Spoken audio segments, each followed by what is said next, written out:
खौसेथि बर' सुबुं आफाद इउबिपिनिफ्राय दिनै जिहेतु जारिमिनारि मोनसे सान जानो थांगासिनो दं बर' हारिनि थाखाय बेनि थाखाय आं गावखौनो खोब गोजोननाय आरो खोब गोग्गानाय मोनदों बर' हारि हिसाबै दिनै जिहेतु बुहुमनि खना खनला थानाय बुंनो थाङोबा आसामनि गं 22 जिल्ला एमएलए बियाब हिसाबै 87था बियाब आरो जोंना ओरै खाथिनि हादोर हिसाबै नेपाल थाबाय बेंगल थाबाय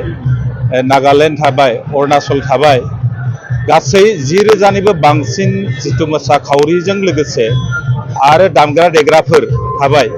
दिनै भारत हादोरनि मानिजाथाव गाहाय मन्थ्रिनि सिगाङाव जिहेतु बे अर्जुन भुगेश्वर बरुवा स्टेडियामाव मोसानानै दिन्थिफुंगोन बागुरुम्बा दोहौखौ बिनि थाखाय खोब गोजोननाय मोनदों आरो मोनसे बाथ्राखौ आं गोजोननाय बावनांगोन जिहेतु हारिमु आफादा गासैखौबो स्र' खालामनानै मोनसे देंखोजोंनो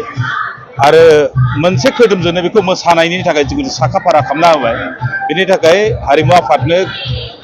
आं खौसेथि बर' सुबुं आफादनिफ्राय गोजोननाय आरो साबायखरखौ बिथांमोननिसिम बावदों आरो बेखौ साखा फारा खालामनो हानायनि थाखाय आसामनि मानगोनां गिबि मन्थ्रिजों लोगोसे आसाम सरकारखौ